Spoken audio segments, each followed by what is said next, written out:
ਜ਼ਿੰਦਗੀ 'ਚ ਤਰੱਕੀ ਤਾਂ ਸਾਰੇ ਕਰਦੇ, ਪਰ ਮੈਂ ਕੁਝ ਵੱਖਰੇ ਹਿਸਾਬ ਨਾਲ ਕੀਤੀ। Set your entire empire on fire. So give me your mic without a wire. Signs steadily, signs steadily.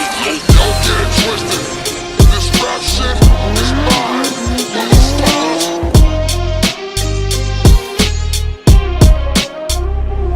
ਭਾਈ ਸਾਡੀ ਅਮਰੀਕਾ 'ਚ ਟਰੱਕ ਲਾਈਆਂ ਹਾਂਜੀ ਕਿਆ ਬਾਹਰ ਆਪਣੇ ਉਹ ਰੋਡ ਕਿੰਗ ਦੇ ਨਾਮ ਤੇ ਚੱਲਦੀ ਆ, ਇਸ ਕਰਕੇ ਰੋਡ ਕਿੰਗ ਲਿਖਾਏ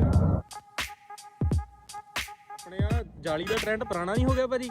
ਭਾਜੀ ਇਹ ਇਸ ਕਰਕੇ ਲਵਾਇਆ ਕਿਉਂਕਿ ਉਸ ਟਾਈਮ ਵਿੱਚ ਜਦੋਂ ਇਹ ਟਰੈਕਟਰ ਆਏ ਸੀ ਉਸ ਟਾਈਮ ਇਹ ਚੀਜ਼ ਚੱਲਦੀ ਸੀ। ਹੁਣ ਅੱਜ ਕੱਲ੍ਹ ਦੇ ਟਾਈਮ 'ਚ ਕੋਈ ਲਗਵਾਉਂਦਾ ਨਹੀਂ ਹੈਗਾ, ਇਹ ਚੀਜ਼ ਨਹੀਂ ਰਹਿ ਗਈ ਹੈ। ਇਹ ਭਾਜੀ ਆਪਣਾ ਯਾਨੀ ਕਿ ਇਹ ਸਿਸਟਮ ਐਡਾ ਵੱਡਾ ਆ, ਮਤਲਬ ਪਿੱਛੇ ਆਪਾਂ ਨੂੰ ਦਿਸਦਾ ਨਹੀਂ ਵੀ ਕੋਈ ਆਉਂਦਾ ਕੋਈ ਜਾਂਦਾ ਨਾ। ਹਾਂਜੀ ਤੇ ਪਿੱਛੇ ਬੈਕ ਤੇ ਕੈਮਰਾ ਲੱਗਾ ਹੋਇਆ ਇਹਦੇ ਵਿੱਚ, ਤੇ ਇਹ ਸਕਰੀਨ ਆ, ਸਾਨੂੰ ਪਿੱਛੇ ਦਿਸ ਜਾਂਦਾ ਵੀ ਜੇ ਕੋਈ ਆਉਂਦਾ ਹੋਵੇ। ਭਾਈ ਝਾਟ ਸਭ ਲੱਗੇ ਹੋਏ ਆ, ਹਾਂਜੀ ਸਪੀਕਰ ਦੇ ਸਭ ਲੱਗੇ ਹੋਏ ਆ ਸਾਰੇ, ਕੈਮਰਾ ਸਪੀਕਰ ਲੱਗੇ ਹੋਏ, ਪੁਆਇੰਟਰ ਦੇ ਲੱਗੇ ਹੋਏ ਆ ਜੀ। ਇਹਦੀ ਵੀ ਪੁਆਇੰਟਰ ਦੇ ਕੱਲਾ ਸਭ ਤੇ ਕਿੰਨਾ ਖਰਚਾ ਆ ਗਿਆ ਸੀ ਵੀਰੇ? ਭਾਈ ਸਾਰਾ ਕੁਝ ਕਰਵਾ ਕੇ ਵਿੱਚ ਹੀ ਸਾਡਾ 2 ਲੱਖ ਤੋਂ ਯਾਨੀ ਕਿ ਉੱਪਰ ਹੀ ਹੋ ਗਿਆ ਖਰਚਾ ਇਹਦੇ ਵਿੱਚ। ਕੈਮਰਾ ਲੱਗਾ ਹੋਇਆ ਪਿੱਛੇ ਹਾਂਜੀ ਬੈਕ ਤੇ ਦੇਖਣ ਨੂੰ। ਇਸ ਵਾਸਤੇ ਤੁਸੀਂ ਕਰਾਇਆ ਸੀ ਬਸ ਸ਼ੌਂਕ ਲਈ ਜਾਂ ਹੋਰ ਵੀ ਕੋਈ ਇਹਦਾ ਰੀਜ਼ਨ ਸੀ? ਹਾਂਜੀ ਸ਼ੌਂਕ ਕਹਿ ਲਓ, ਤੇ ਕਦੀ ਭਾਈ ਇਹ ਬਾਹਰ ਭੇਜਣਾ, ਅਮਰੀਕਾ ਜਾਣਾ ਟਰੈਕਟਰ ਇਹ। ਠੀਕ ਹੈ ਤੇ ਹਾਂਜੀ ਆਪਣੀ ਫੈਮਿਲੀ ਬਾਹਰ ਹੈ ਅਮਰੀਕਾ, ਕਿੱਥੇ ਵੀਰੇ? ਆਪਣੇ ਕੈਲੀਫੋਰਨੀਆ ਟ੍ਰੇਸੀ ਗਿਆ ਜੀ। ਹਾਂਜੀ ਇਹ ਟਰੈਕਟਰ ਹੁਣ ਛੇਤੀ ਚੱਲ ਜਾਣਾ ਬਾਹਰ ਅਮਰੀਕਾ ਨੂੰ, ਤੇ ਥੋੜਾ ਜਿਹਾ ਕਰੋਨਾ ਕਰਕੇ ਰੁਕਿਆ ਸੀ, ਉਸ ਕਰਕੇ ਹੁਣ ਚੱਲ ਜਾਣਾ। ਸਾਰਾ ਕੁਝ ਕਰਕੇ ਇਹਦੇ ਪੇਪਰ ਵਰਕ ਸਾਰਾ ਕੁਝ ਕਰਵਾਇਆ।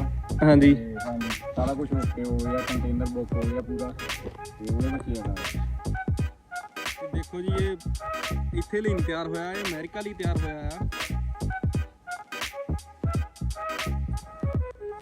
ਬਾਕੀ ਤੁਸੀਂ ਦੇਖ ਸਕਦੇ ਆ ਜਗਾੜ ਜਿਹੜੇ ਲੱਗੇ ਹੋਏ ਆ, ਸਾਰਾ ਪਾਵਰ ਕੀਤਾ ਹੋਇਆ, ਤੇ ਦੇਖ ਸਕਦੇ ਹੋ ਤੁਸੀਂ ਕਿਸ ਤਰੀਕੇ ਨਾਲ ਕੀਤਾ। ਸਪੈਂਡਲ ਇਹਨੂੰ ਸਪੈਸ਼ਲ ਪਾਏ ਹੋਏ ਆ।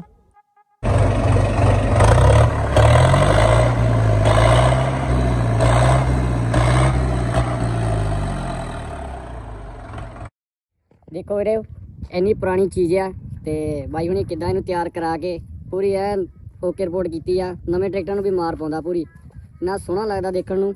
ਤੇ ਯਾਨੀ ਕਿ ਅੱਜ ਦੇ ਟਰੈਕਟਰ ਵੀ ਇਹਦੇ ਮੂਹਰੇ ਕੁਛ ਨਹੀਂ ਹੈਗੇ।